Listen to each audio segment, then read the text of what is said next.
Good afternoon, US. Good evening, UK, and welcome to Paranormal Path Peeps. And tonight I've got a few friends on, and we're going to talk about equipment. There seems to be a lot of things on at the moment where there's equipment, people saying this works, that doesn't, or, and they're debunking things, and yeah, okay. So thought we'd just have a discussion about it, and then if anyone's got any views on it, then that's great. Just let's see what people have to say. Oh, cheers for sharing, Nigel. Thank you so much. And Nigel is from the North Pole. It must be freezing there, but thank you. Okay, so first off, we've got Ant, my former teammate. How are you doing, Ant? Evening, everybody. So Eric says there's a group today. Hiya.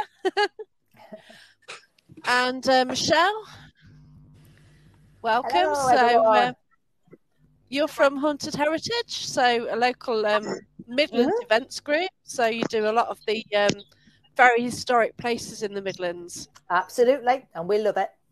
Yeah, that's right. And we have Wayne. How you doing? Evening. Good, thanks. The spooky Nori himself. So what do you do then, Wayne? What do? I do all sorts. I'm an author of ghost stories. I think Mark should be working. Hi, Mark. I'm also presenter of Truth Beyond Paranormal, which is an online paranormal investigation show where we do live feeds as well as record for each episode. And I also run Spookinori Events Limited as well. That's awesome. And then we've got Mark. How are you doing? Hi, everyone. Yeah, I'm all good, thanks. Yeah. Thanks for having me on tonight. That's brilliant. So you might recognise a few of these faces. I've met these people first on Facebook, and I've actually met everyone here in person as well. So I've got Louisa watching, Leah Tooley, AJ, Mark, Helen J. Lawson, Jude Harris, Damasa, but thanks everyone for watching. So for anyone just joining us, there's quite a few people at the moment going on sort of saying, right, this piece of equipment doesn't work, that's rubbish and everything. I thought we'd just have a basic conversation about it and see what your views are and see what ours are, because sometimes I don't think it's that easy to debunk equipment in the way that people sort of say it is. So, hi Tracy, hope you're well. So, I like trying to work. Hi Andy, I like trying to work by my senses. It's something I think when I first started paranormal, I used to use a pendulum. I bought my first K2. That was the biggest bit of kit then, and then I have got a lot of kit now, and generally I carry it places, but I wouldn't always use it. Got little cat balls, I've got EDI, K2, bits and bobs. But what's your favourite piece of equipment then, Ant? Well, I suppose there's an obvious one. Being a psychic medium, it's my own senses. However, for years now, and obviously, like you say, we've worked together, I still love to use any sort of either cat ball or voice recorder, spirit boxes. I'll have a go with anything. I'm open to trying anything, because I think even though people are trying to debunk all the equipment these days, I personally think you can use it as a confirmation tool. It doesn't matter what you do at the event. Sometimes those gadgets, which covers a lot, I know calling them gadgets, but it just confirms a lot of what you are doing at a particular event at a particular time. It's nice to get the confirmation. So I've got, like yourself and like most people, I've got a case rammed full of hundreds and hundreds of pounds worth of stuff, and I do take it with me to events and sometimes use it and let customers use it, etc. Let friends use it, I use it. Like I say, it's just nice that certain piece of equipment that you use on events give you the confirmation, and it's like a backup. So yeah, but apparently that's all rubbish. So I don't know really. I don't know what to say about that. Yeah, that's it. Michelle, what about you? Well, for me, I'm a bit like yourself. I've gone through the whole circle of buying some basic kit, dowsing, and all the rest of it. And we went through a stage with Haunted Heritage having loads of kit. And now we've gone back to more basic, raw investigations. We've still got a nice selection of kit that all the guests go to use. But I think we all like to go down a bit more raw, using natural intuition.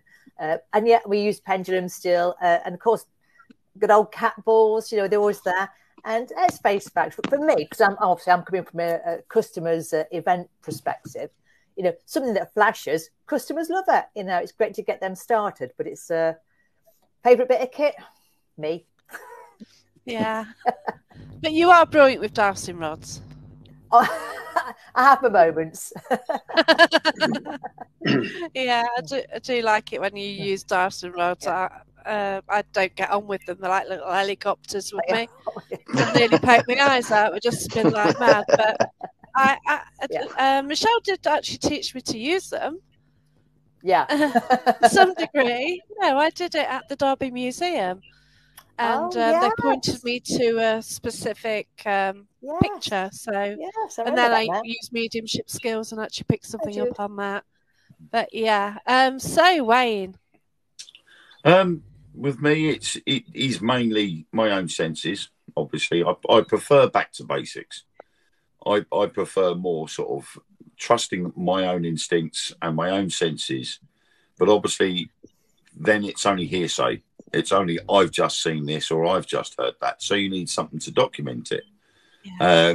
So obviously, having something like a video camera or your mobile phone to video what's going on as well is essential. But equipment-wise, I've always loved dowsing rods. Dowsing rods and me seem to get on like a house on fire.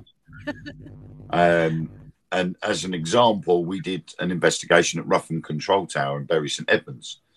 And my partner, Ellen, had been all the way up there. My partner had been getting this name beginning with a J. And we'd never been, this was the first ever time we'd been to Ruffin. And we'd walked into the lower floor of the control tower, and she was using the dowsing rods to start off with, and nothing was happening. We had slight movement, and that was it. I took hold of the dowsing rods, and they went bananas. Wow. And we literally started communicating straight away with someone, and we got the name Jack. We got that his equipment was still in the room, and he actually took us to the display case with a navigator's compass in from, I think it was a B-17. And we asked him if it was his, and he replied that it was, because obviously it's a series of yes-no questions, really, isn't it? So we'd been saying, point us in the direction, is this yours? And it would open for yes. And then when we finished that part of the investigation, everybody went upstairs apart from my partner and her friend. And I got called back down after a couple of minutes into a room next door. And she said, look at the first picture on the wall. And as I looked, there on the wall is a picture of a B-17 and its crew. And in the bottom right-hand corner was navigator Jack Fryer. Wow. Wow. So and we'd never been there before. And obviously for 4 hours prior to us going there, Ellen kept saying, I'm getting the name Jay is going to come through tonight. And Ellen's no way, in any way, shape or form, clairvoyant or in any form of medium. And yet something was telling her this name beginning with a J was going to come through. And to actually see the person's face that we were talking to and had come through to Ellen, it blew me away. And so as a result, I love going back there, and I will deliberately talk to Jack through the dowsing rods every time we go in there. Wow, that is awesome. That really is brilliant. Right, I'm just going to bring Von in, then we'll speak to Mark. So, welcome, Von. How are you doing? Hello, sorry I'm late. No problem. It's always fun, isn't it? Yeah, it's always me. So, hi, everyone. So you're with Matrix Paranormal? Yes. And you've been investigating for a while? A long time now. It'll be about 10 years. Wow. Okay. Yeah. So we've just sort of basically, we're going through the equipment, sort of what our preferences are, etc. So we've spoken to everyone. I'm just about to speak to Mark to find out what your preference is then, Mark. Right, well, in the past, I've used everything from dowsing rods to crystals to cat balls. I've had some really good positive results with them. But in more recent months, I'm using my own senses, and they're coming into their own on location. So I'm with quite a few of you on that one. But as I was saying before we went live, last year I was at Ruffham Control Tower, but a different investigation to what Wayne was on. We were on the ground floor and we all saw this cat ball just suddenly start rolling along the floor, lighting up as it went. Wow. And it was moving towards the person that was calling out. That's brilliant. So, yeah, it was absolutely fantastic. We tried to... Sorry?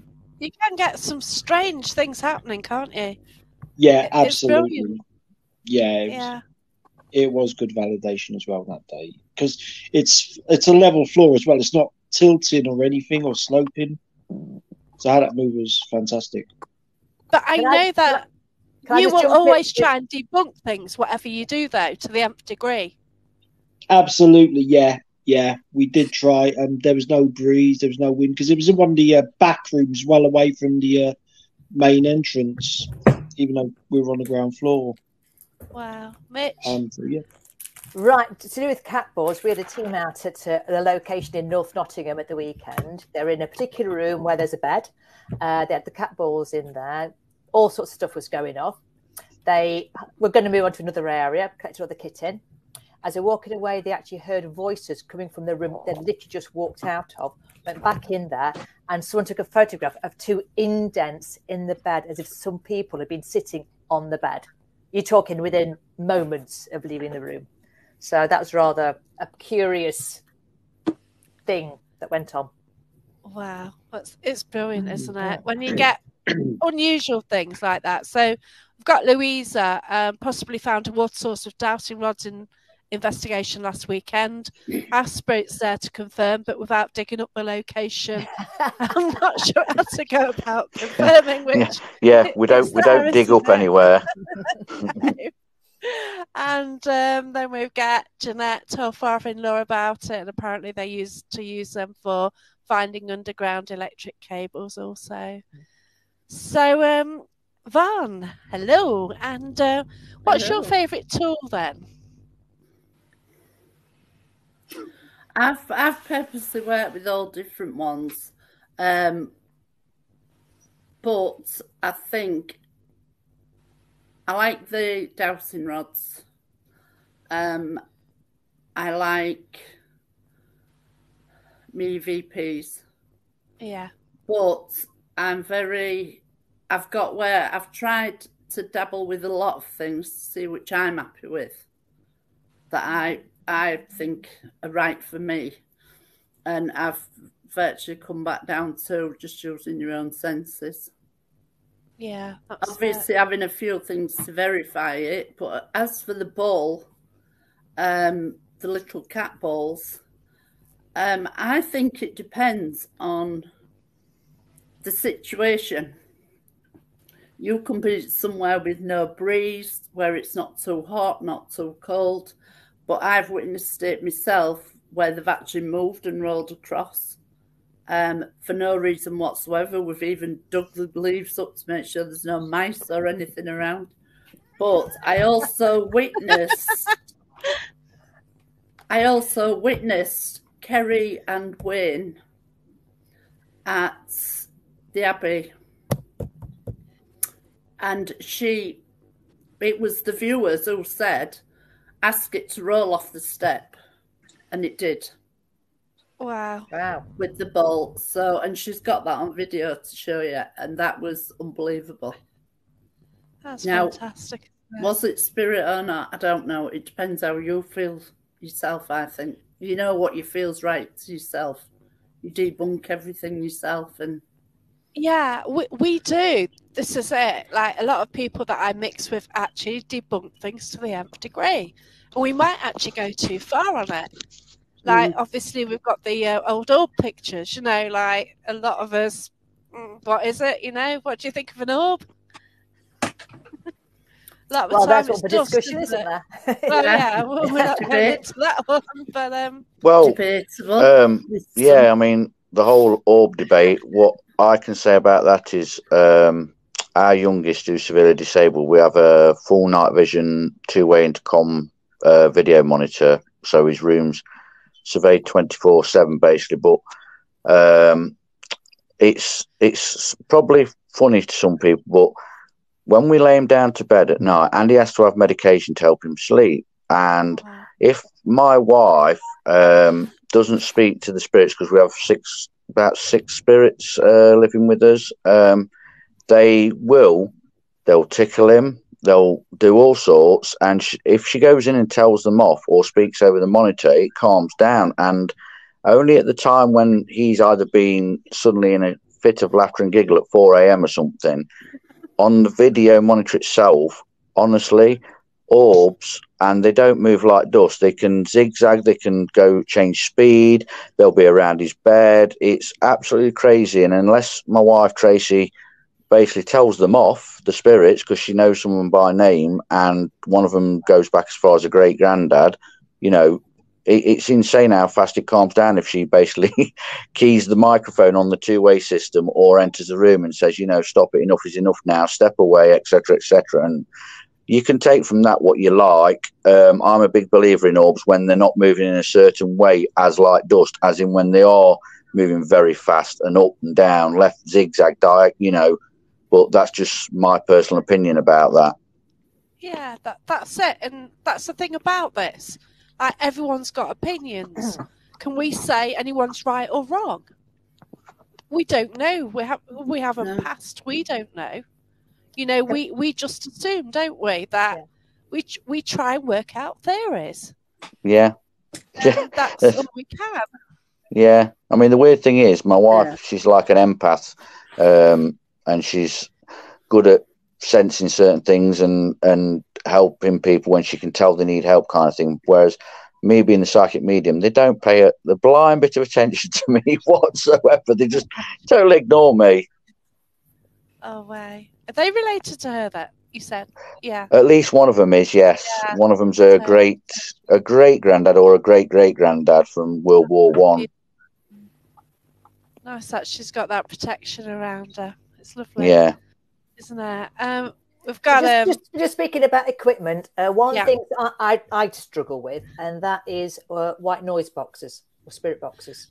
SB7, SB11. Yeah, I just really, unless it's really obvious when it comes through, I struggle to actually make out what other people are hearing. I concur. I agree with you on that, because my biggest problem with them, and it's probably the same with you, is whenever they're at an event, people get them out, they put them to such a loud volume, add all the echo on them, all the effects, and it just gets a bit overpowering. And in the end, you can't even work with your own senses, can you? No. Yeah. I've just never liked SB7s. You know, spirit boxes, to me, all they are is radios with a scan button. Yeah, and they're just scanning through the FM frequency or the AM frequency, and if it's scrolling slow enough, it will give you enough to actually give you full words or a full sentence. And it's down to you then. You've got to interpretate what's been said on that box to the location. So what you want is you want to experience the stuff there and then. You don't want to have to experience the stuff, then go away and spend 7 hours doing research. Yeah, I know. So yeah, and you want it to be fluid, and I find I've got the SB7, and what I've done is I've just tuned it into solid white noise. I won't let it scan. I'll keep it on solid white noise and leave it at that, and have a dictaphone by the side of it, and then record that. Yeah. I mean, I personally believe that, like a lot of equipment as well, the people who build them probably install a microphone inside, because they can repeat names or words that have been said at an investigation. Just like our mobile phones, we all know they do listen, even when you've got them locked away, Yeah. put on the side, you know. And I think spirit boxes can also pick up on what's being spoke about in the room and what's been said. That's it. Oh, here we go. Scott is asking about necrophonic. Does anyone here use necrophonic? Sometimes, but it's I wouldn't take it as gospel.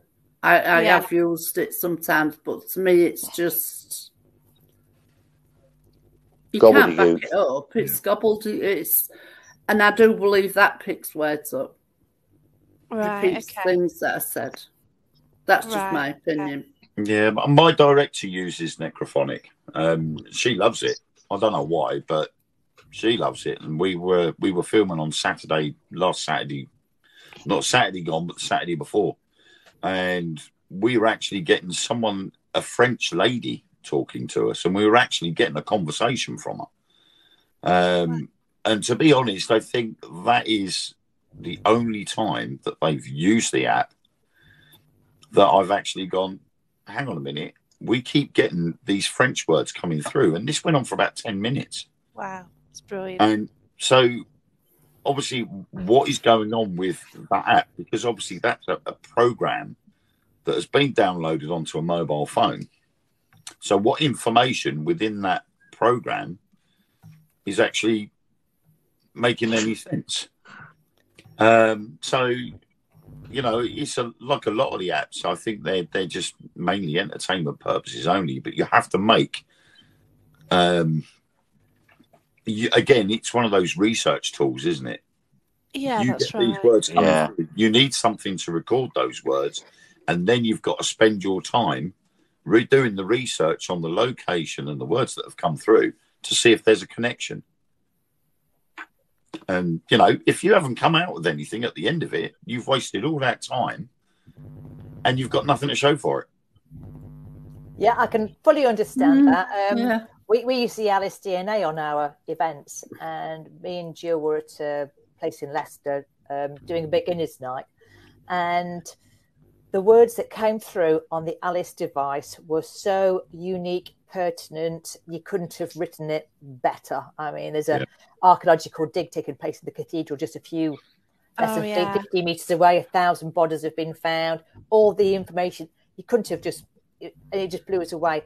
But that was the first time we've actually had the most amazing session using Alice DNA. Before that, it's just been a little bit random, but that one-off blew me away. I think that's all you need sometimes, that one true, unique experience to actually convert your opinions about a particular piece of kit.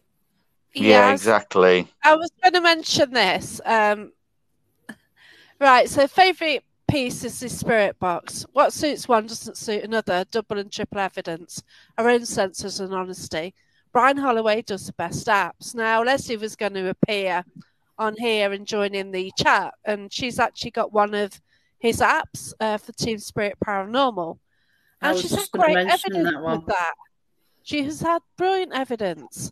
Yeah. And I've actually been to Scotland with it. I met different teams, Robbie as well. I met Robbie up there.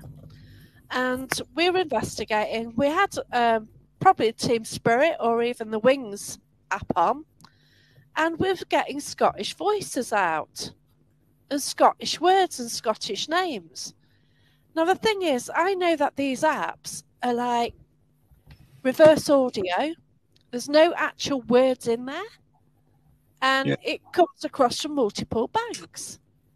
So how on earth are you getting words out? And also, if you're using Team Spirit, if it's part of the voices from Leslie's team, from South Yorkshire, well, that's not a Scottish accent, is it?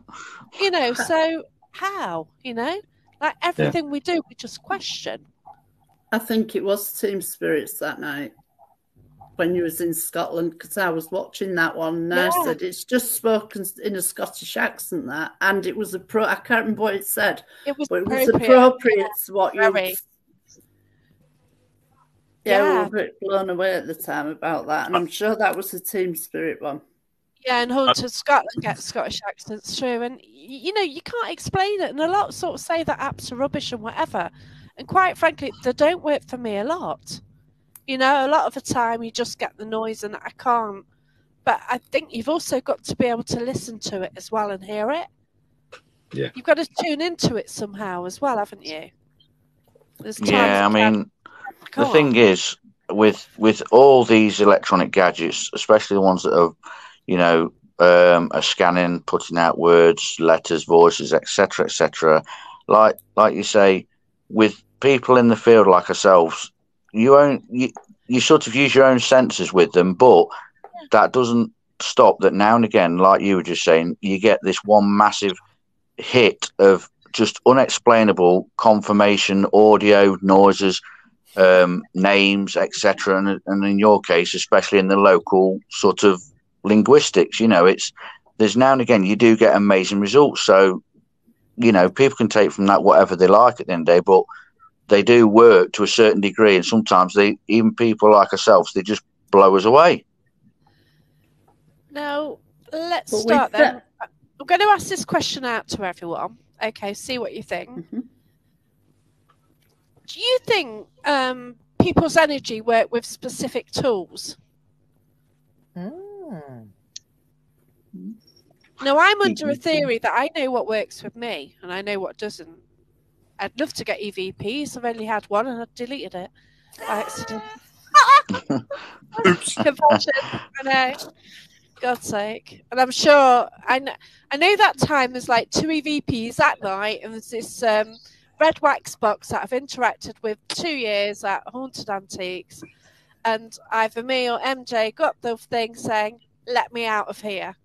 And it was clear on an EVP on this red wax box. Wow. And I don't know if I got it, what MJ did, but oh my God, the one I got was for, you know, it could have been that and I deleted it.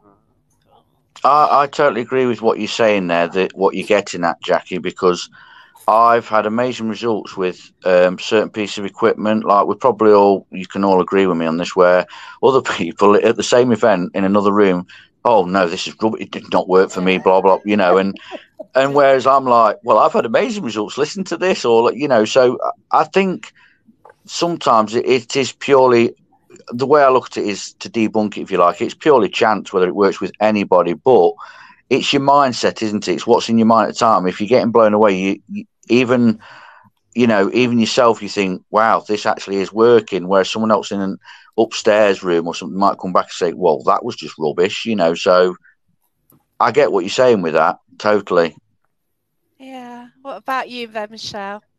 Well, I'm laughing because it's sometimes our K2 meters are just going off. That we've got the red ones, just going off. I haven't worked your K2 meters out. I really haven't. And sometimes you're thinking, this can't be right. You're switching it on, resetting it. But you know, sometimes it's paranormal. Yeah. And you've got to debunk it. But then one occasion springs to mind. It was Bow Manor Hall. We've got our REM pods out. And some guests had gone and brought their REM pods along. And their REM pods were going off continuously. They weren't very far from ours. Just thinking, I can't quite put my finger on it, but why aren't we getting similar results on them? So whether they've just been calibrated in a different way, don't know. Yeah, I'm always like skeptical about REMs because sometimes they go off, but then sometimes they go off too much. And you think, is it the battery? And then in the end, you think, oh, shut up, spirit. If there is, you're going to change the battery or you just turn it off because it's too noisy. So, Vaughn, what do you think? Whether you've got a piece of equipment, what works better from you or your energy or something like that? I don't know, because I'm a bit...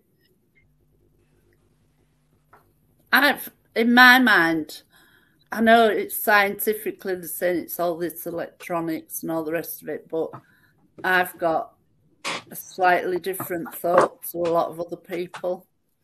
What I think could get more contact, but that's just a theory of mine, shall I say. It's been worked with, but... What is it, can you say, or...? Not yet. Okay. That's fine. But it will be interesting when it comes out. It could be totally wrong. But it's just something that's bugged me for years, and I've actually got someone who's prepared to work on it. Interesting. Mm. Right. And it may be coming out as an app for a test. Oh, okay. I see. But, Get you. It's just going to be trial and error like the rest of them. So interesting. I look forward to seeing more on that then. The top and bottom of it, I think it's more. I think there's a lot to do with sound. Yeah.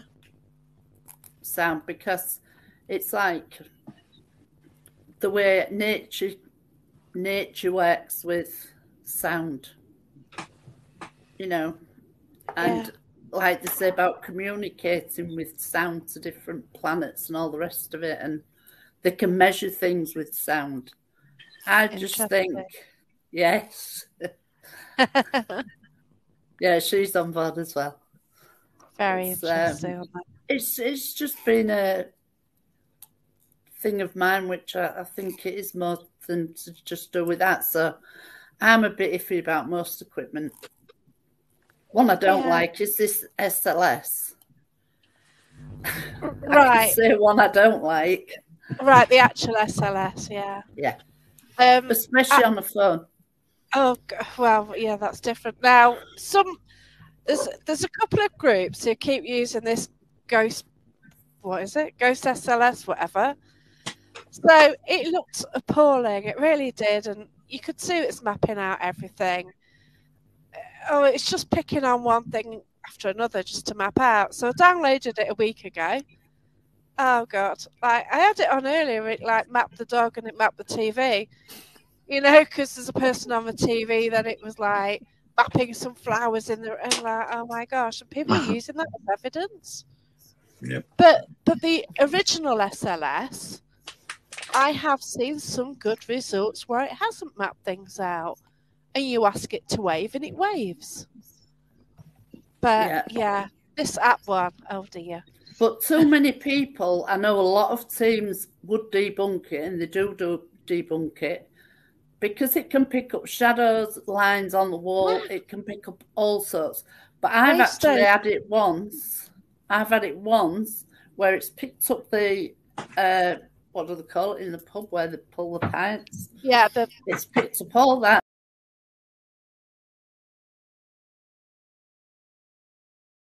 Thing for it to pick up. And that was the only time I can say for me that was... Yeah. I've had mine a week, and it's just one of them, and I haven't used it on a real investigation, and neither would I, to be quite frank, because it's terrible. I don't think it helps. I don't think it helps an investigation. I've got the Ghost Tube SLS on my phone, but I won't use it on an investigation simply because the way I see it, it's a pareidolia camera. Yeah. It will take anything that sees a neck and shoulders and will go, that's human. That's all it needs is a neck and shoulders. Yeah. All it needs is them points, and it will fill in the rest. It will fill in the blanks. And I proved it at the Old Nick Theatre in Gainsborough. Awesome. There were people using it, and they were going, oh, I've got something coming out over by this doorway. And I looked at them, and I'm right, okay. So I put mine on my phone, pointed at the doorway. Sure enough, I got the same thing. Yeah. I turned around and said, right, now take that fire extinguisher out of the frame. As soon as they moved the fire extinguisher out the way, it disappeared. And I turned around and said, going by what you've just told me, this entire theatre is full of midget ghosts. Because those fire extinguishers are not large. They're only about 1.5 foot, 2 foot tall, if that.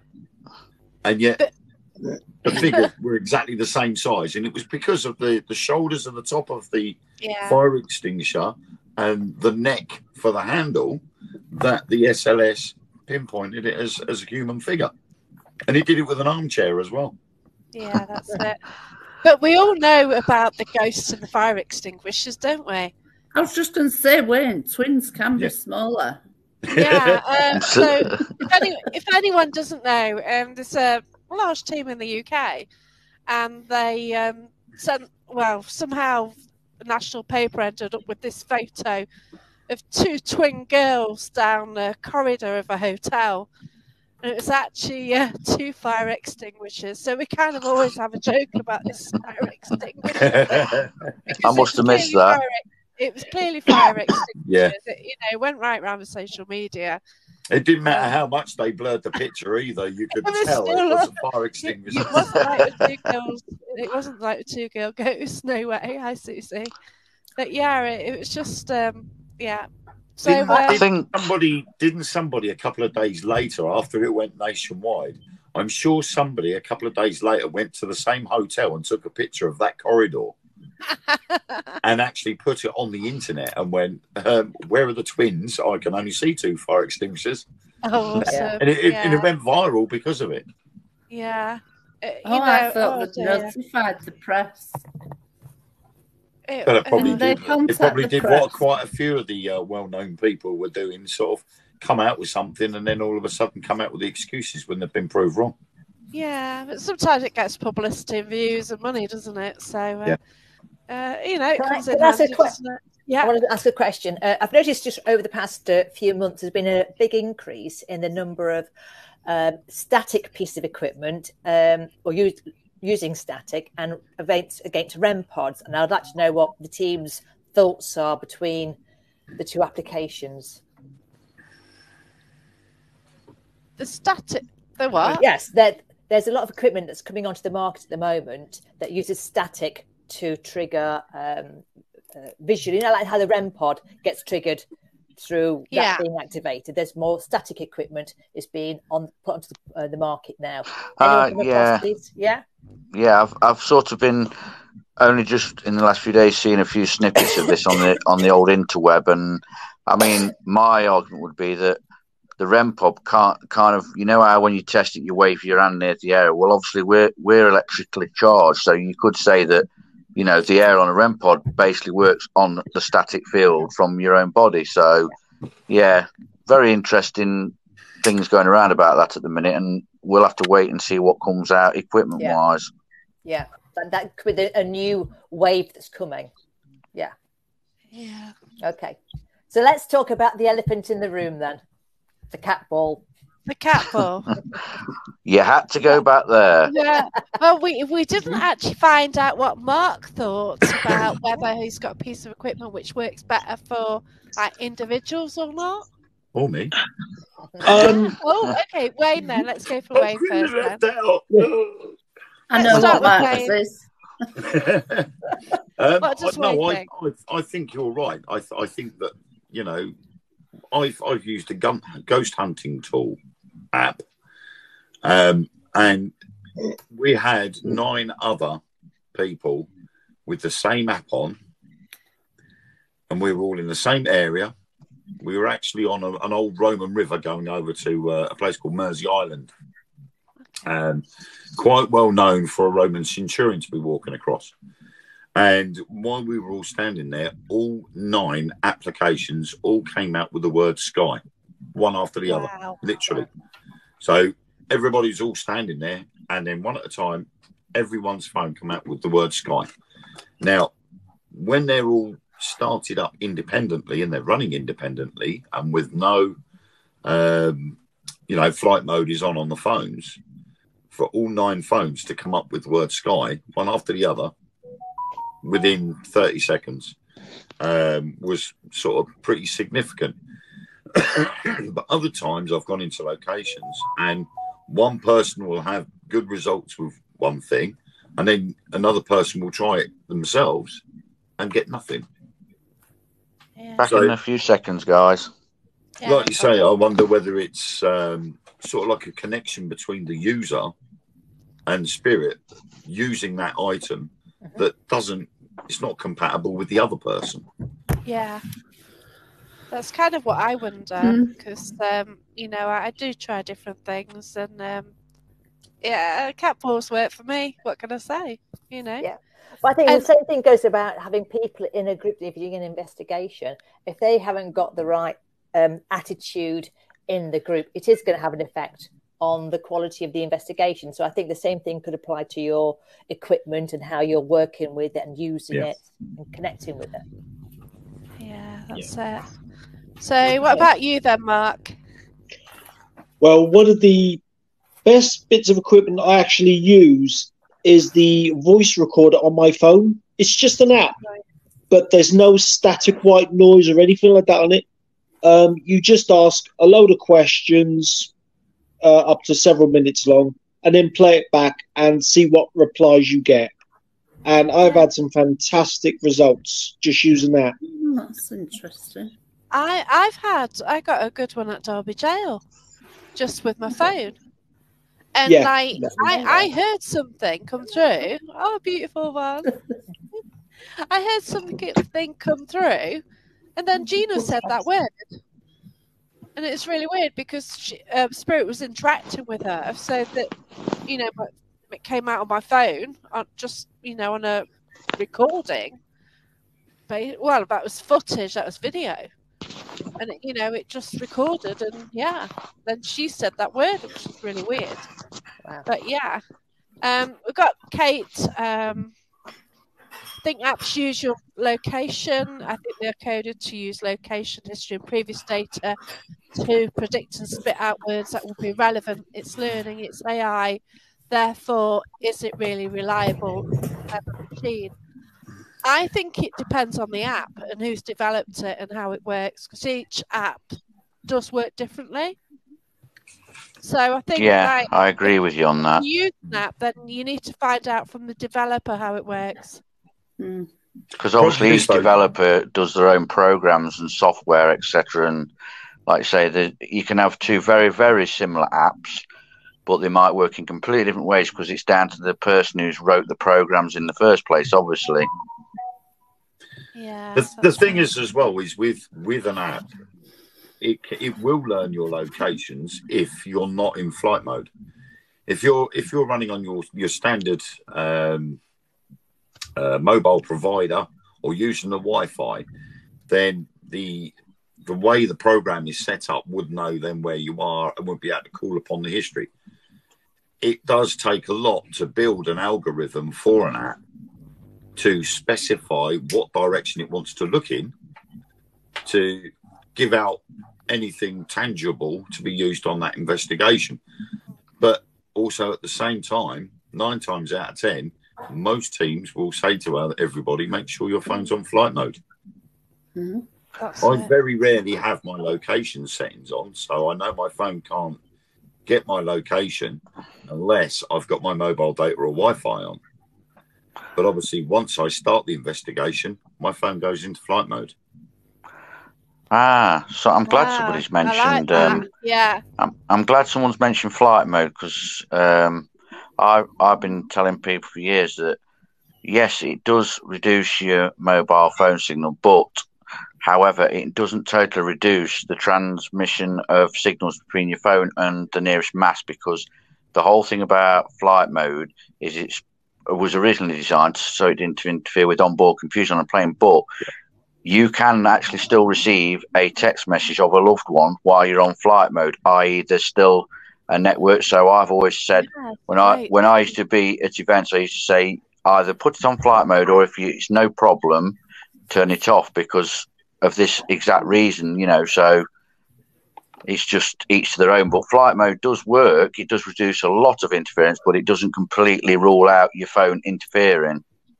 No, but the problem is that the phone needs a constant connection for communication on giving your location or receiving and sending files. It needs a permanent, stable connection, and flight mode doesn't enable that. It can come through, and it takes its time coming through. I mean, I never have my location on, ever.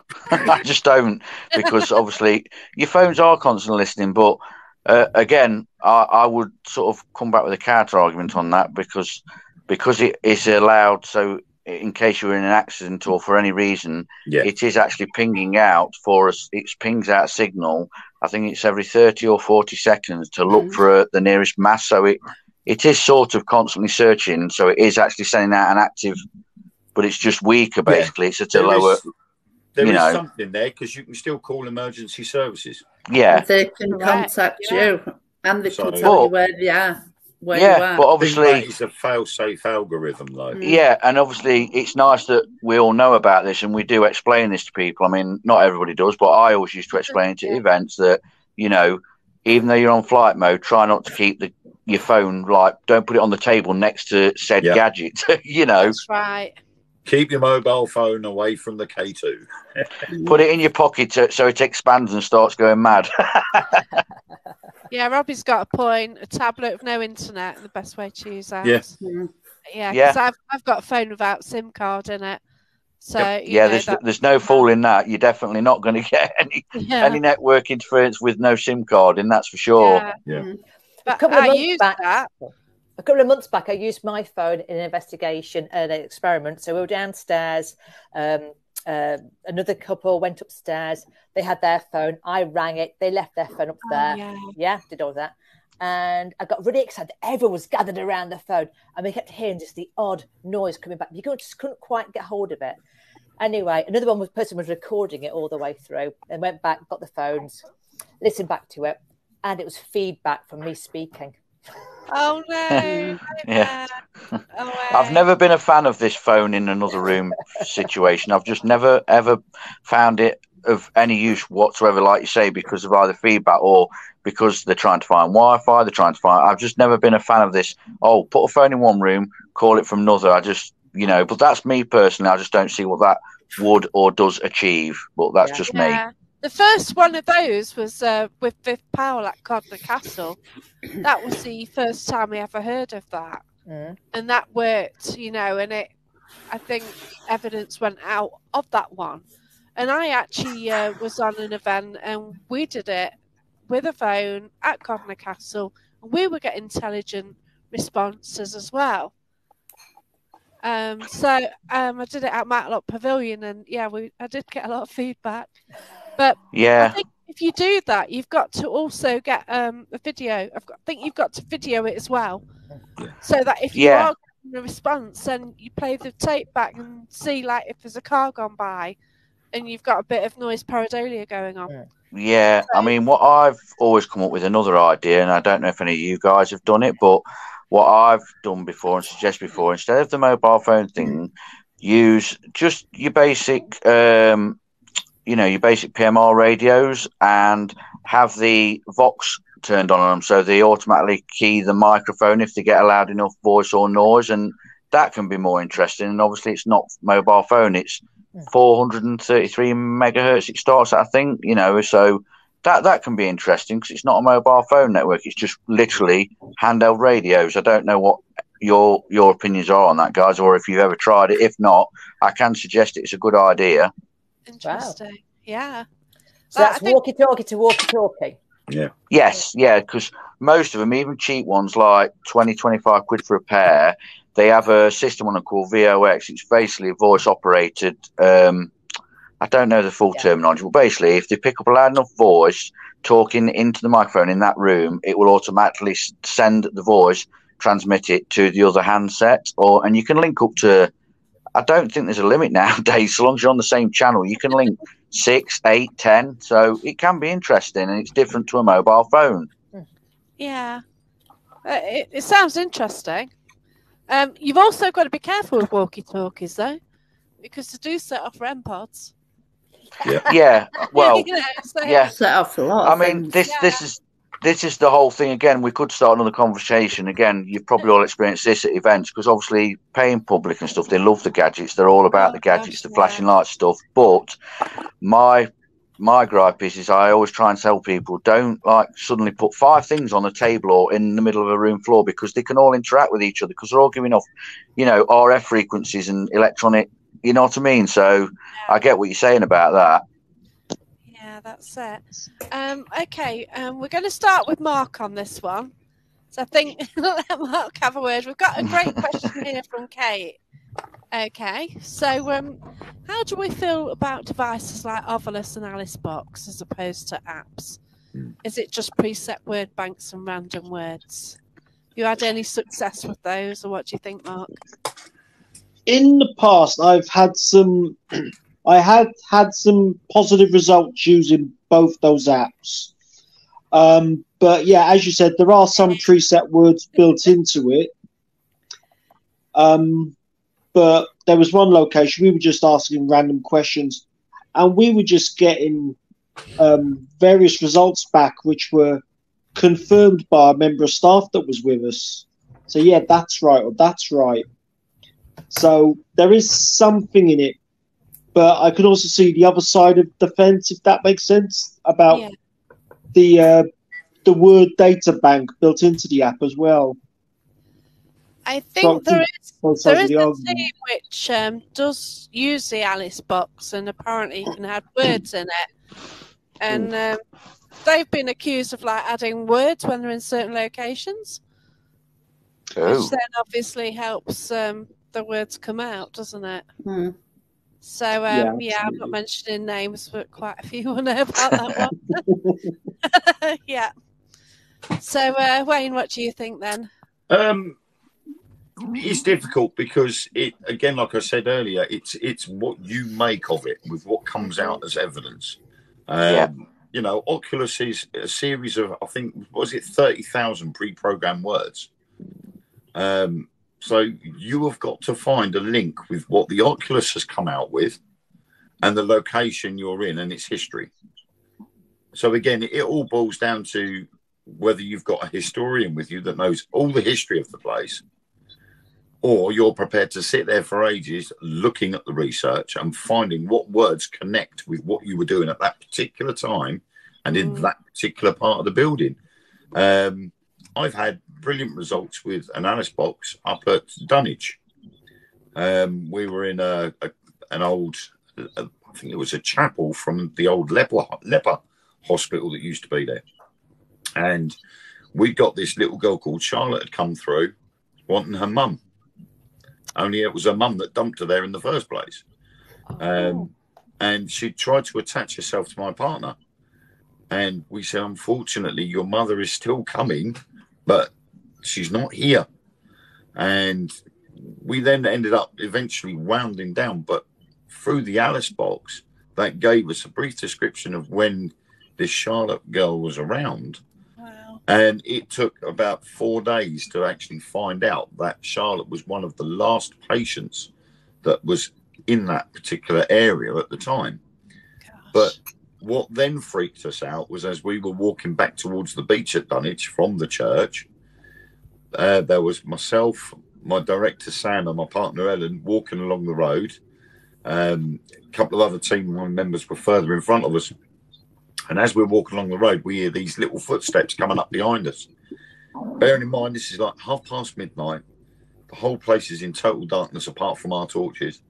And we hear these little footsteps come running up behind us. And as we turned around, there's no one there, but these little footsteps, wet footsteps in the road leading right up behind us. Oh. When we went back half an hour later, those footsteps completely disappeared. They dried up. But it was we reckoned it was because this Charlotte lass wanted to come home with us. But again, it's how you look at the evidence that comes through on these apps, and whether you've got the time or prepared to spend the time to do the research to see whether there's a connection. But by then it's too late, because if you're doing a public event and those things come through, you've then got the hassle of telling all your guests, well, actually, while we were doing this part on the Alice box or the Oculus, we got this come through, and that was correct. It was. There is a lot of cover work you've got to do afterwards. Yeah, Mitch actually does that with her team. So if you go on one of Mitch's events, like if you get anything through, then Mitch, and you did have a historian before as well, didn't you? That's right, go through trying to get information so that by the end of the investigation, well, the public event, sort of say, actually, we got this name and we can confirm, which is brilliant.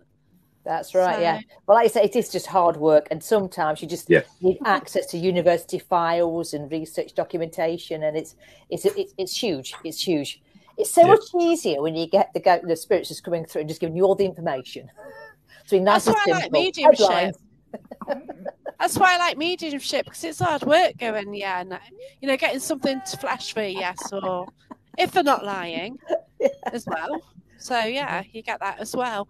So, Von, what do you think about the Alice box type of Alice with the random word generators? I've never used what did you call it? The Oculus. Did we call it? Ovulus. Yeah, I've never used that. Yeah. But the Alice box, I've used it, and it's knowing whether that information's correct and looking it up afterwards. If I was going out with a organised event, I would look up the history first so that you can feed it back. Yeah. But the Alice box with other people, I think they seem to get some good results with that. Yeah. So I'd say out of all of them, so I think the Alice box is probably one of the ones that seem more genuine. Again, it's how you're working with it, and if it's coming out with what's relevant to that situation at that time. That's right. You have to look at it, don't you? You have to look at what's coming out. And you work out the probability of that word, is it relevant, and then that one. So the thing is, like you said about mediums, a medium can say something. I'm not saying it isn't true. Yeah, this is it. You want it validating and backing up. Yeah. But the thing is, when they say so many words, people can say, oh, that's me. You know what it's like, where it's relevant to that person. Where when you're there in that situation and you've got a medium, and if that's relevant, if they've not looked up the history, do you know what I mean? It's what works for you at that time and what's relevant. So YouTube will be like, oh my God, demon child. It's a demon. In answer to what Kate just said there, it was quite frightening, really, because obviously we thought it was a local. As we're going along with these really bright LED torches in the middle of the night, going from the church back to the car park, and you hear these footsteps coming up behind you, you think it's a local coming up to complain that we've been wandering around the churchyard. Of course, we've all turned round worried, and of course it turned out to be nothing as such. Or was it something? I've just seen the comment about the Echo box. Yeah. You guys use Echo box? No. I've not used it. Has anyone? No, I think I might have tried it briefly. Yeah, I think I have, but it was someone else who actually owned it. It was when I was in their team. The owner, he used to use it. It's about £23 to download the actual app. Oh, wow. Okay. Yeah. And one of our team has been playing around with it, and you have to put a lot of time in just to try and fiddle with it to get it to where you want it to be. It's still a work in progress. Oh, them sort of things are so frustrating, though, aren't they? The ones that take a lot of time and prep to set up and program. You're thinking, oh, bother. You lose your track of thought, don't you? Because you've spent half an hour before anyone comes just trying to set up one piece of equipment. It's like, no, don't like that. Not using it anymore. Not worth it. Yeah, that's cool. Robbie's got a great statement about skeptic about most who claim to be a medium. They just say basic things that most in the room can claim is theirs. And when I first started development about 8-9 years ago, I stood at the front of a room, said I didn't believe in mediumship, and anyone can stand at the front of a room, go, oh, I've got a John and there's a blue shirt or a light blue, and that would affect quite a few people, wouldn't it? So, but it's getting specific things through, isn't it? Yeah, I mean, which not everyone else in the room can actually take. No, I mean, myself as a psychic medium, whenever I've done events in the past, going back to, I think it was something basically like what Vonnie mentioned about proof and stuff like that. Whenever I've done mediumship and stuff in an event or in a room with customers or with friends, I always make sure that somebody's recording it, either video or audio, because sometimes I do channel it and I do go into trance and I will have no recollection or memory of what I've brought through. Yeah. And, you know, I sort of find that strange that I have no recollection when I do a bit of channeling or stuff like that. But it's nice if someone records, like say, because then I can say, what did I say? What was, you know, and it's sort of a backup, you know what I mean? Yeah. But I've come out with information, like if at an event someone's doing human pendulum or the board or something like that, I might get information through, and Michelle's seen me, you know, seen it happen. And then they're validating it. But then what I'll do is throw in something false. Yeah. So I'm getting all this information and you know, it's going, yeah. So I will deliberately say something false to test the person out who's using the dowsing rods. And it is coming out false. And because like it's all very well someone using dowsing rods and yeah, but is it right? And yeah, I did that at the castle, Leicester Castle. So I'd actually picked up on something, and can't remember now. I picked up on a character, and I said, oh yeah, they were I think they were in prison for stealing a pig or something. That was it. You know, you get random information like that. They're in court for that. And I just came out with just something which I knew was just so, you know, was not related. And it came out no. And it's like, yeah, I was happy with that. So, yeah, I always throw in something false just to see, to test me and to get better validation, really.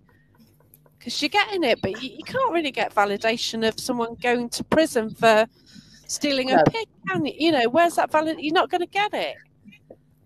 I think as well as what you try to do is you, regardless of whether it's mediumship or whether it's a piece of equipment, you're always trying to look at a way of trying to catch it out.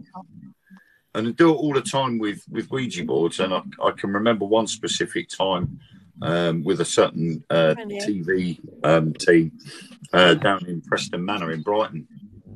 And I had been forewarned of a couple that had been to a lot of events in the south, and they kept channeling through the lad's Uncle Steve.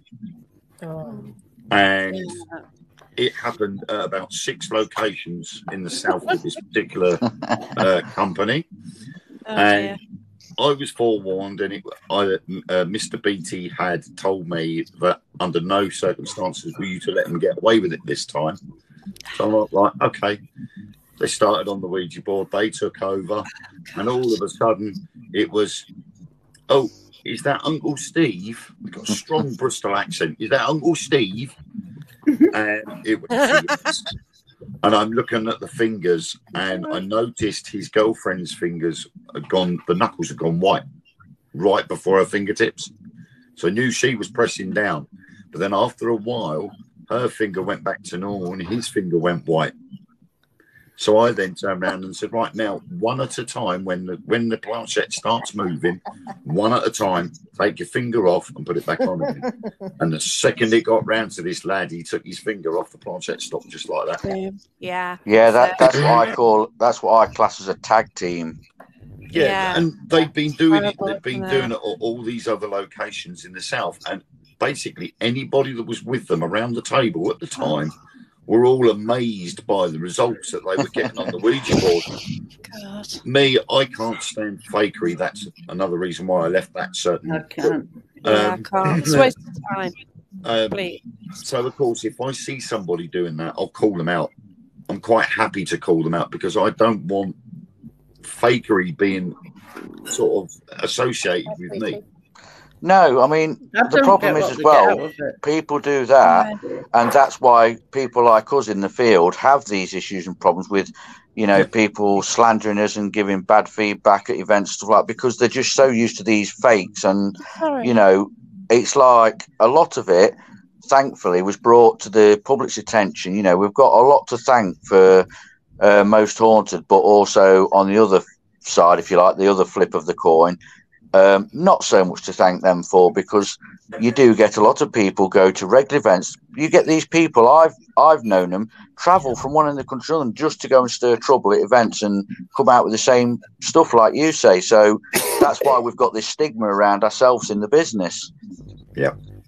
Yeah, that's it. It's another reason why I left them. Oh, bless you.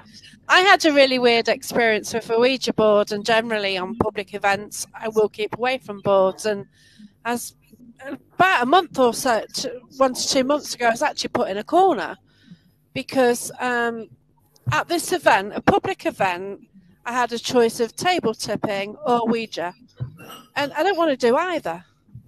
You know, why do I want to take part with random strangers who potentially will push things? Yeah. So one lot was doing table tipping, so I thought, oh, what do you do? So there's a lady and a daughter on the Ouija board, and the bloke organising the board sort of said, you know, don't be scared of it. I said, I'm not scared. And he backed me in a corner. I basically said, you know, people push things and I don't want to do it with people I don't know, and I said it in front of them.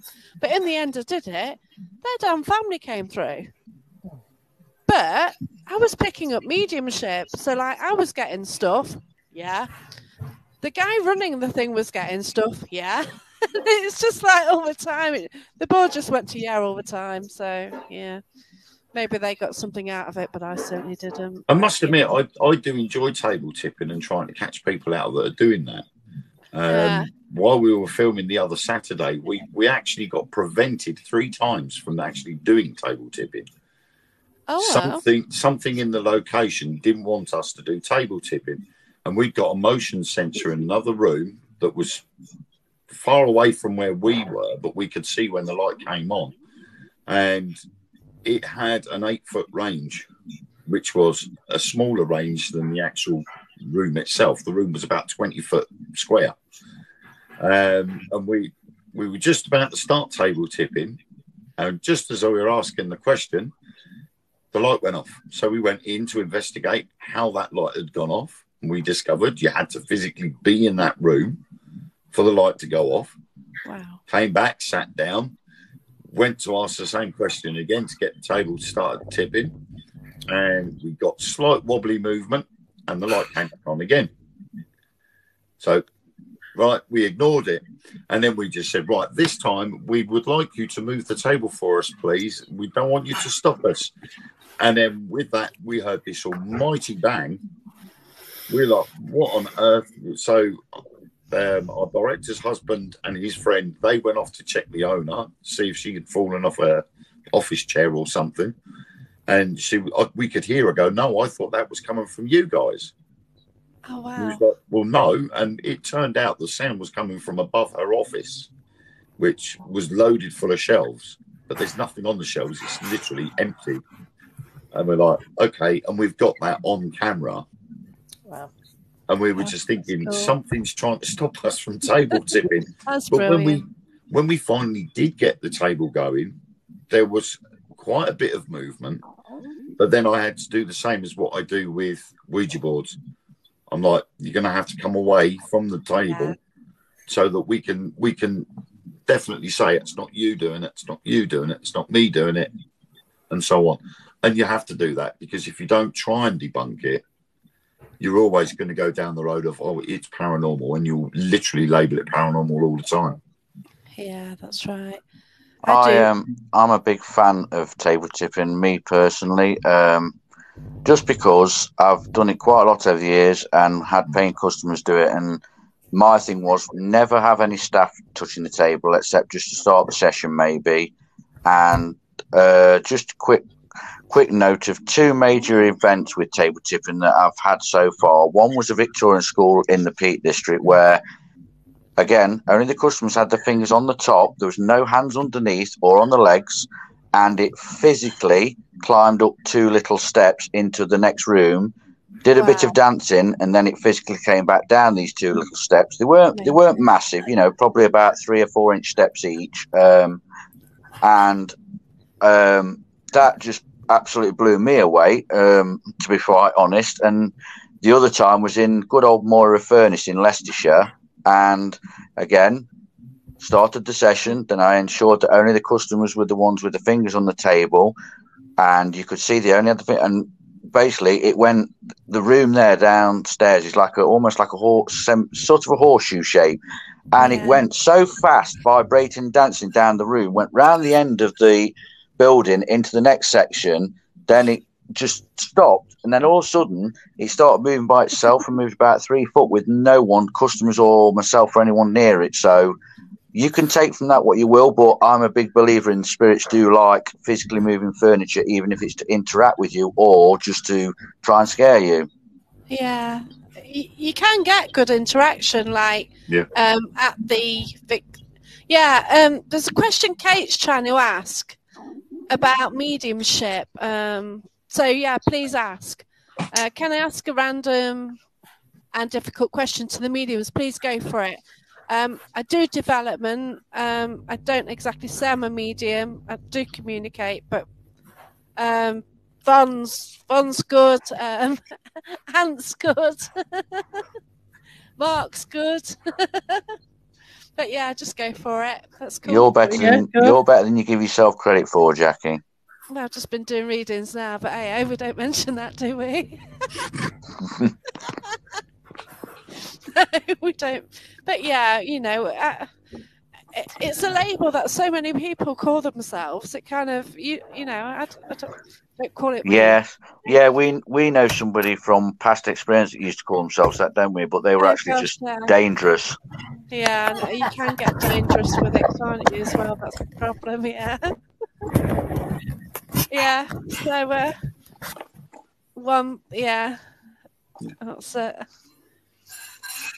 So, yeah, Kate, come on. So we're at the Victorian School, one in Long Eaton. Brilliant place. The Haunted Happenings one. So basically, we went down this corridor, and it seemed like the first bit, the corridor, the table was being pushed like it was being used as a Zimmer frame. All of a sudden, something else came along, and it's being shoved like crazy.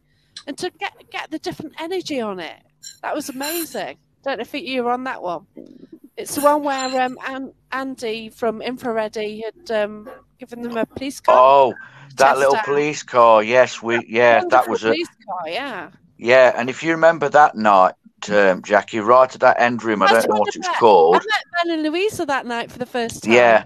Well, that night was when I ended up under the table and I was interacting with the two child spirits because, as you know, from past experience, Jackie can confirm I've always done quite well connecting with child spirits more than anything else. And I had laughs and giggles that evening that Jackie's on about with a girl and a boy under the table in the far room. And Ben and Louisa Ben got his boys through, not realising quite what his boys were. Yeah. Like they swore a lot, basically. Yeah, this is it. There's so many like conning people, and it is mad, isn't it? And where they're sending the same messages to people, so, and it's just disgusting. Yeah, that was it. First time you met Ben and Louisa, but that was them boys. I was really sad for Ben. Hi, Lou. I thought his mates were with him and they died and stuff, but actually, they were so different, weren't they? Yeah. They weren't quite what we thought they were. I guess loosely, it's kind of like spirit guides, aren't they? But from a different realm. Well, I've worked with Ben a few times in the past, and we've worked together at a few events and worked well together. And obviously, it goes without saying how much I rate Ben and Lou, and I know, obviously, I'm used to how Ben works, and hopefully he thinks I'm kind of okay in the field, kind of thing, because I do highly respect Ben and Lou as a couple when working with them. Oh, cat's growling. I wonder why. Too many dogs on here. She's calling us dogs now. I've had mine on. Van's had hers on. Mitch's had hers on. Get Mark's cat on in a minute, won't we? She's upstairs. Have you got to go, Wayne? No, I'm just Fine, I've because got I weird thought you things had going a on by show. my feet. One of my cats is being a Oh, pain in the bum. You've got the cat, okay. I've got 4 of them, and they're all a pain in the bum. Bless you. Yeah, they're brilliant. Yeah. Right, we've got this question then. So from Kate. So science says that mediums' brains work differently. Personally, I have the feeling that mediums are able to read people through waves telepathically, therefore see their memories, feelings, etc. clear as day. Same with the buildings. They pick up on these things and memories. Therefore, is it really spirits in the afterlife, or is it what's been before and time travelling through energy and memories?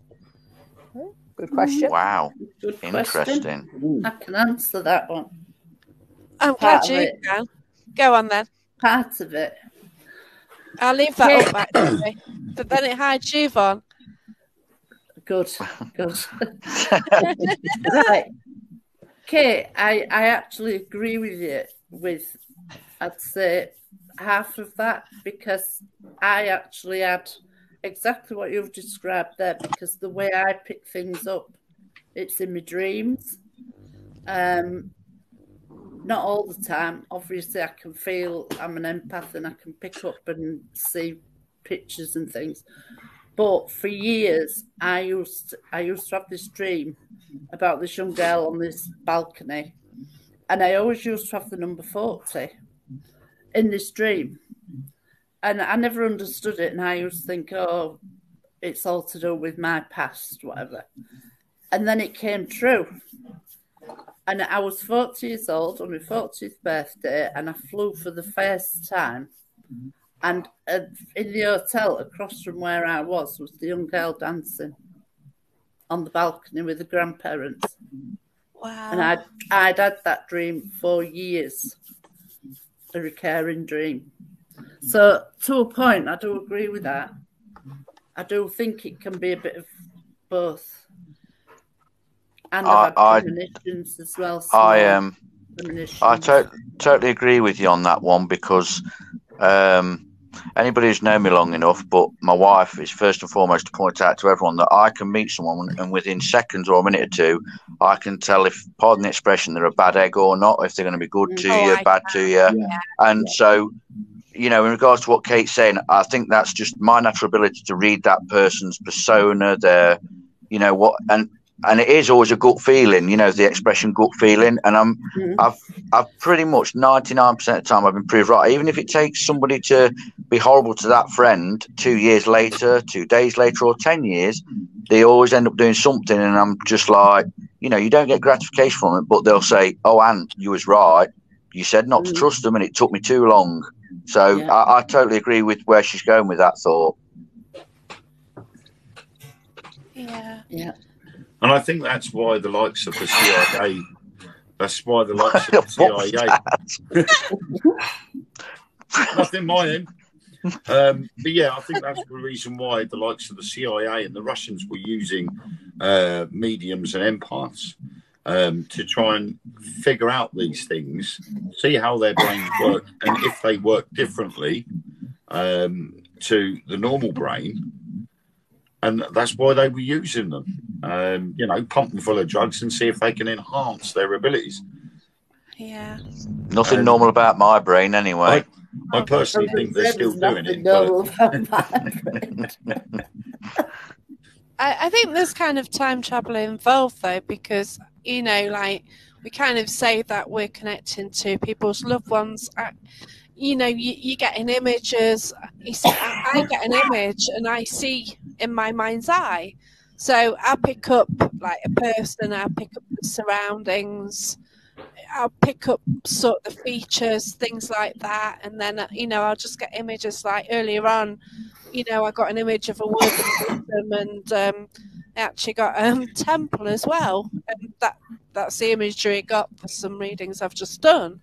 And yeah, the person took it because, whatever reason. I think there is an element of time traveling, because you kind of knocked the nail on the head with that thought, Jackie, because obviously if spirits come through to us and communicate to us to pass on to loved ones' message and stuff, they can't physically bring their past with them, i.e. the building they were working at or the fields they worked in as a farmer, say, for example. You know, we've got to go back in time to see that. You know what I mean? So you are sort of almost going back to their time and seeing their surroundings. So, you know, crazy as it sounds, it's not that far-fetched that you probably are travelling back in time. Basically, a third person, what do you call it? Past life regression. Yeah. Basically. Oh, gosh. You're looking at a third person, looking in on that person's maybe a previous life or someone that's coming through's previous life. Yeah. It's a third person's past life regression experience. Yeah, but you've got the psychic mediums. Like I went to Barry John, I got a reading. He did know me, fair enough, but the reading he got, he was bringing my family through and he was very specific. But he also told me that something was going to happen in the future. Now, he said he knew that I'd lost my dog. He was there for me and supported me through that. But he said I was going to get a dog. And I said, you're talking rubbish, mate. You know, no way on earth am I going to get a dog. I worked 9 till 5 in the office. I had to go in the office every day. Okay, the year was 2020 when I had this reading. We didn't know COVID was going to happen. And I ended up with this dog, you know. So it's like my mum and dad, like, my mum, who it came from, she must have travelled to the future to then tell Barry that was going to get a dog. So I think your relatives can go to the future because psychic mediums do come out with stuff about what's going to happen in the future. And when it's specific as well. How? I think so. I've had warnings even for myself of things that could be happening, so telling me to hold back and be cautious for some reason. Yeah, that's it. And you get a sixth sense about things, don't you? Yeah. Oh, yeah, I get this. Like, yeah, I do that. I touch old buildings to get imagery. There's a tree in the local woods and I touched it. Yeah, I was hugging the tree, but like basically see what I could get from it. And I saw like what it used to look like before, you know what I mean? Before it was as it was. It's great when you can touch things and actually get energy from it. Yeah, totally agree with you, Jackie, on that. It's like a form of psychometry. I've been known at events and stuff to be able to touch the inner walls of a building or the outer walls or a seat and get sort of flashes and images and tell its history just from, again, the building itself, the stones, you know. It is fascinating. Yeah. I don't know how we start off on equipment and start talking about mediumship, but that's the thing. That's what we do, though, isn't it? You know. I think Mark should introduce this new piece of equipment. So, Mark, what's that? I think you should talk to us about your new piece of equipment that's going to be the new craze. My new piece of equipment? Yeah. Pray tell. You had the operation then,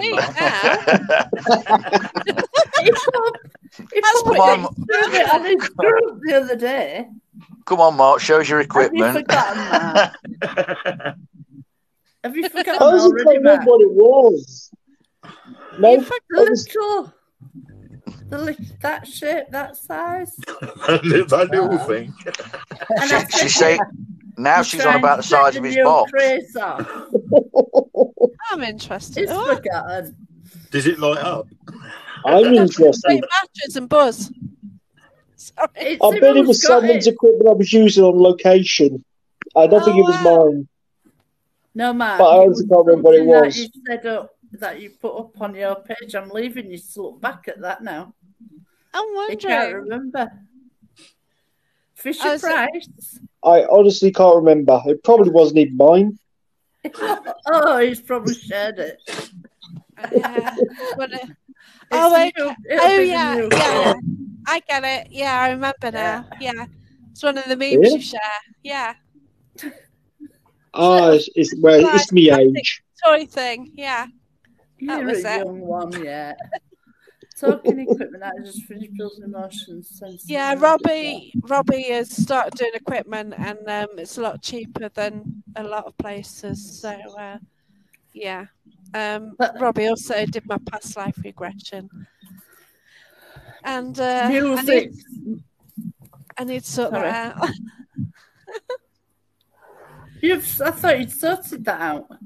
No, we need to totally resolve it. Okay, so I've got this kind of past life, and I've still got links with it, and I was having a chat, and one day somebody picked up that I'd already got links to Nottingham from 1200s, and Patricia and Ferrara, don't know if she was watching, but she's basically picked up that I was hung at the Galleries of Justice in Nottingham. So then I went to Robbie, had a past life regression, and I got to a stage where I was in court in front of the judge waiting for the decision, and I just bottled it and pulled myself out of it because I didn't want the okay, what got me about this past life, because I've had a lot of interaction with this guy who's a judge. And you know him, John. Oh yeah. Yeah, him. I don't know if on a past life regression, this is really crazy now, you're actually reliving it, and they're there doing it and getting satisfaction again. Yeah. So are you basically going back to their time period? Well, and then get satisfaction of, you know what I mean? I know what you mean. Sometimes people going through past life regression and things like that, it can be like reliving it, even though they never knew it happened, if that makes sense. And some people find it very hard, traumatizing, etc. But that's why, obviously, as you did, you only go to the correct people, and you know, it's something you have to be very careful about doing past life regression. I've always said it. You really have to want it and need it to justify doing it, because it's not always going to be the results you want. Everyone thinks, "Oh yeah, I'll see who I was related to," and stuff. They don't think of death and stuff.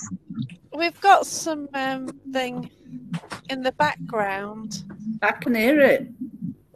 Sounds like that. So I've got a radio, Wayne. No, my son's just creeped into the kitchen. But I've got nothing here. It's like almost an underwater noise. Yeah. Yeah, it sounds like one of us is underwater. Don't know what's going on. There's some sort of thing going on. Can I ask, can any of the viewers hear it as well, or is it just us? Anybody else watching can hear this weird noise we're getting at all?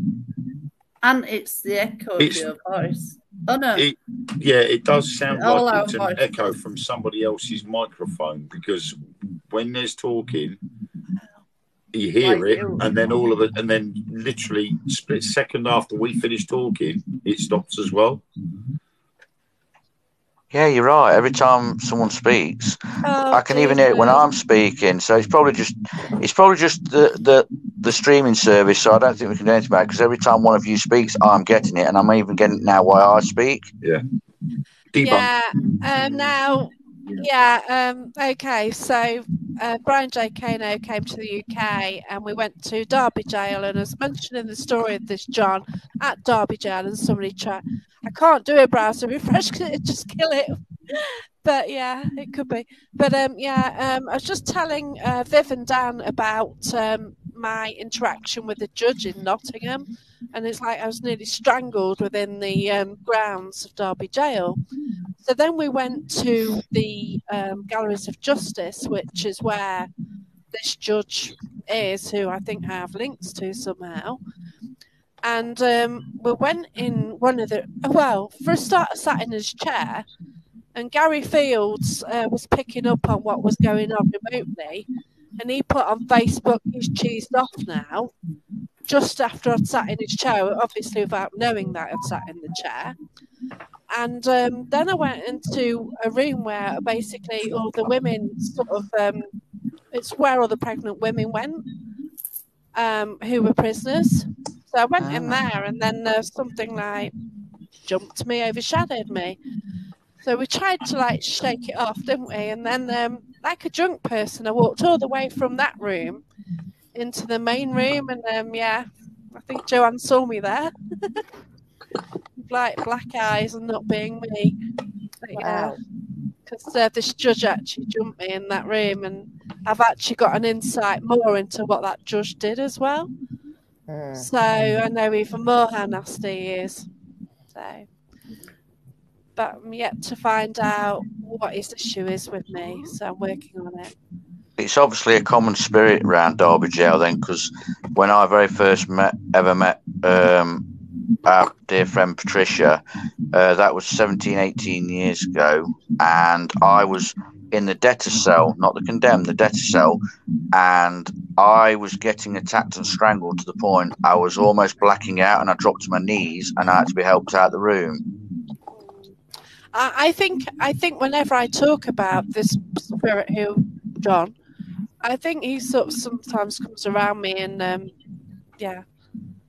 it's a bit weird, isn't it? Yeah. Because there's something going on and I need to end it somehow.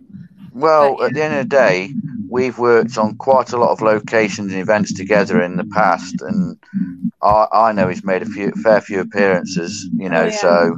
Definitely. But I think the way it seems that I was actually hung in Nottingham in 1868, we know his name and we're just got to find him in the historical records around that time. But yeah, it's very intriguing. But yeah, Eric said to come back hundreds of times. But has anyone got any? I don't know what the weird noise is. It's just annoying. I wouldn't worry about it. It's annoying, yes, but it's not interfering, so we'll just have to put up with it. Yeah, everyone can hear it. It sounds like reverb, but where's it come from? We don't know. But my way of you hear, see, taste, touch, and smell your surroundings. Reliving from childhood till death, remembering life gone long by. And Robbie actually picks up where it's ending as well. So Robbie kind of knew that it was due to end, that I was actually near the end of my life. So that was amazing. The one I had, I went through to where you actually pass over. Oh, wow. When I had mine, it was quite nice. None of mine were nice. I've had two and they weren't nice. Robbie. It could be. Yeah. It seems to be feeding back from all of us. Yeah. Yeah. Don't know why it just come on. Well, we can cope. It's only in the background. It's not too bad, thankfully. Yeah. We haven't got long left anyway, so it's been interesting. So Tracy wants to do past life as well, and so Robbie is brilliant. So, can I ask everybody here, all my fellow participants, just me asking the question out there? It's what a lot of people get asked, but I'm going to ask you guys while we're on here anyway. Starting obviously with Jackie, which I know, but not everyone else knows. But when did you have your first paranormal experience? Just briefly, how old you were and where it was, Jackie. Well, I'm trying to write my book at the moment, and I think my first paranormal experience, I actually ignored it. So I always say it's Matlock Pavilion, but when I was like a teenager, I went. You finish. You got your boyfriend, and at night you just walk around the streets because there's not a lot to do. Because you sort of go to your parents' house or you just walk around. And I went to the village, and there was a field, and then we walked into the woods and stuff.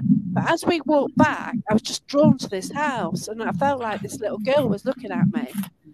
Now, the house was bulldozed before I was born.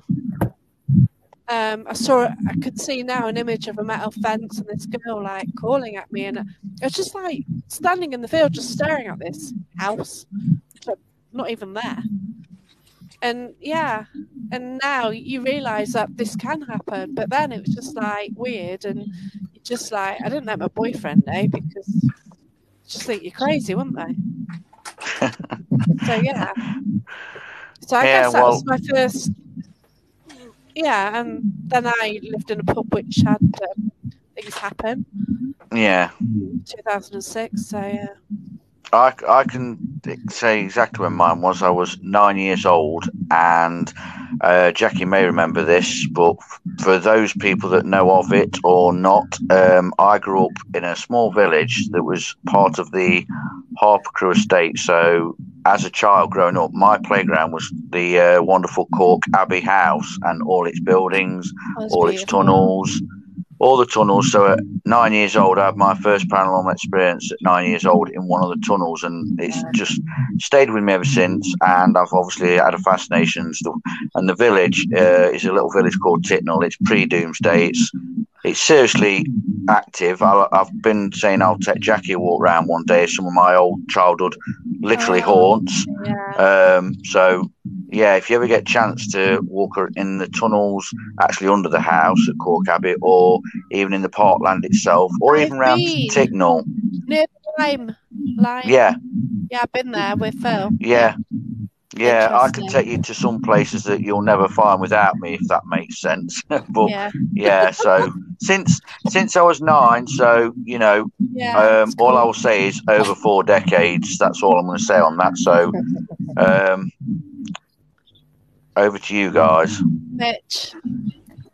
Do you know what? I don't know whether most of my early experiences were in my imagination, and it wasn't until I was probably working in the museums that I started to see some really unusual things. So I think I've had them, discounted them, and then I said the museums, and that was just sorry. Dog alert. Yeah. Twigs, come on, 2 paws. One. Brilliant. Look at it. What about you? I used to see things come round the bedroom doors on a night. But I always used to, I suppose I thought it was in my mind, but my parents used to tell me I was stupid. So I ignored all that.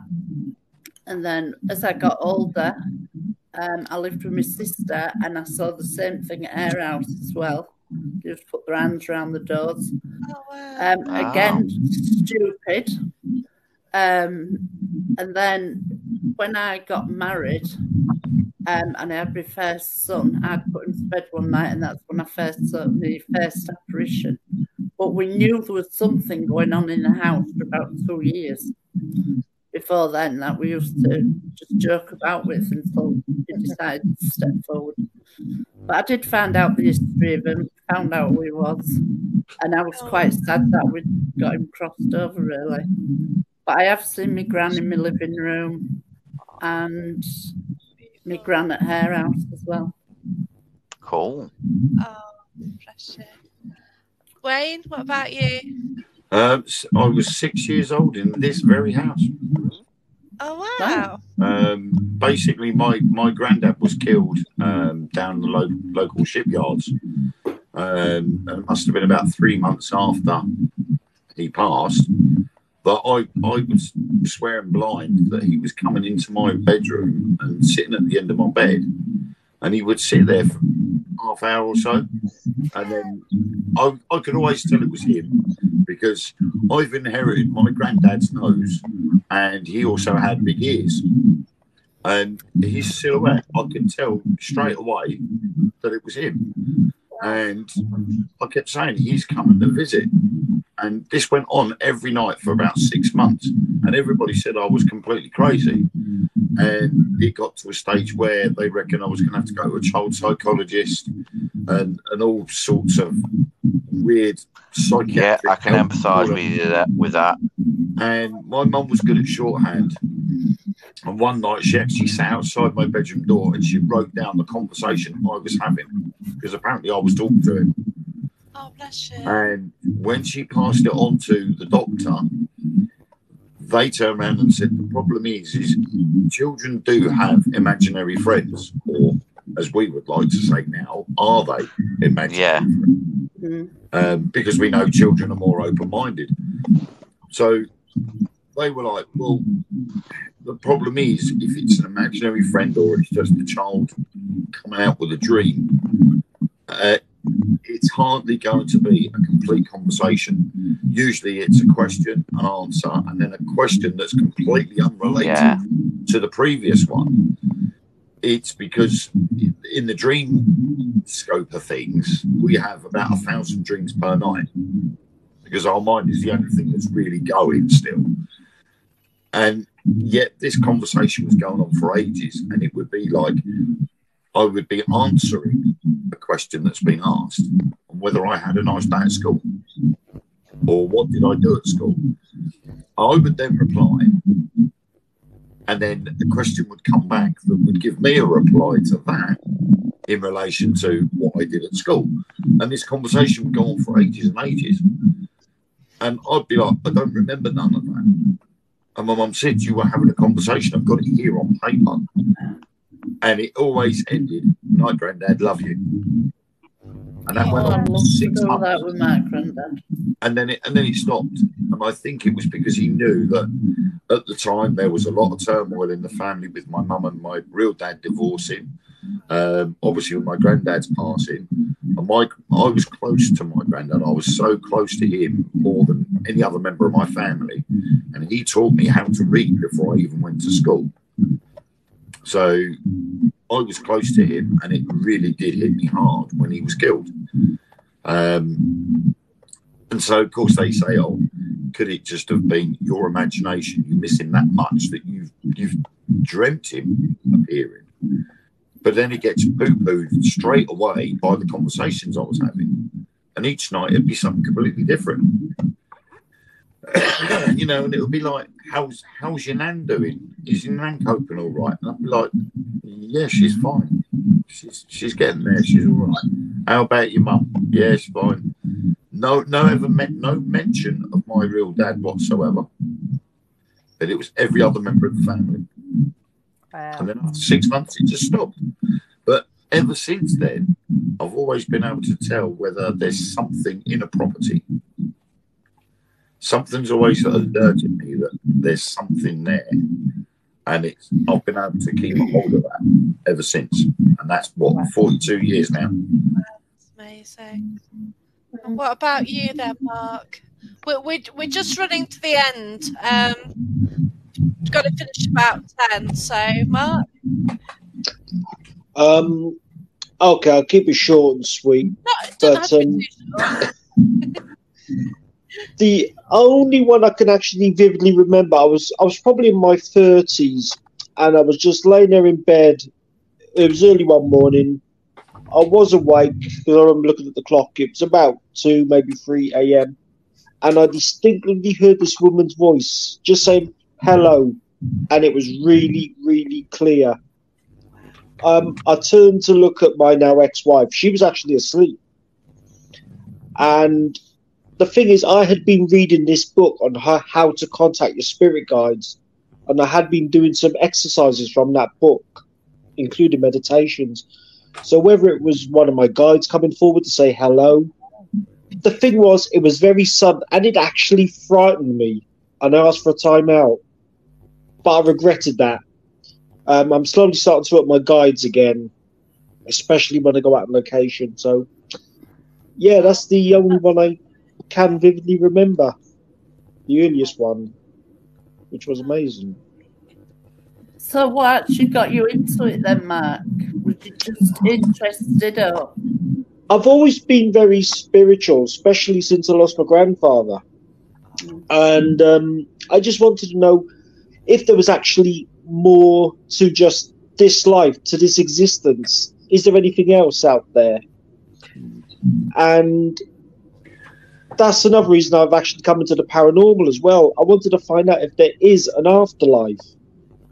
And slowly but surely, I'm seeing things happen at a location. Some of it's debunked, yeah, absolutely. But some of it, I'm still unexplained about. Did I see that happen, or did I hear that? You know, we couldn't find a cause of it. So, yeah, it's just really piqued my interest. just hearing that clear voice straight into my ear was just amazing. Always good to ask questions. Always to constantly ask questions. Yeah, and I've still got the book now. Oh, that's fantastic. Which book is it? It's just simply called How to Contact Your Spirit Guides. Oh, okay. I can't remember the author. It's actually upstairs underneath the bed in a plastic container. But yeah. Oh, wonderful. Okay. But I want to thank everybody who's watched, commented. Thank you so much. I hope you found it interesting, but thank you, everyone. Thanks for sharing and everything. Special thank you to everyone on the panel. To Ant, Mitch, Fawn, Wayne and Mark. Nice. Can I just add for anybody that was tuning in and watching us, the reason why my background doesn't look as nice and tidy as everybody else is because having kids and stuff and lots of pets, the only place I can hide is in the bedroom. So that's my pillow wedged up against the wall behind me. Just to clarify why mine looks so messy. And mine doesn't look good, but I should sit in front of the fireplace because it looks a lot better, but I couldn't be asked. To say I've got one like that. And you know the reason why the dog was all lovey-dovey? He dropped It's one. either food or toilet. No, he dropped one, yeah. It stunk. It was horrible. He's gone to bed for a bit. There's nothing worse than a dog fart, putting it bluntly. There really isn't. But on that note, thank you very much, you and everyone on the panel. Thanks so much. Yes, thank you, Jackie. Thank you. It's been fun. It's been great. Thank you. People back again, won't we, and have another discussion. Yeah. It's been fantastic to join. It's been fantastic. It's my first time, and I hope to join you again because I've thoroughly enjoyed it. It's just something. We'll have to sort this out. Yeah, it's been good, but I've enjoyed it. Thank you, everyone, and good night. Stay safe. Look after yourself. Goodbye.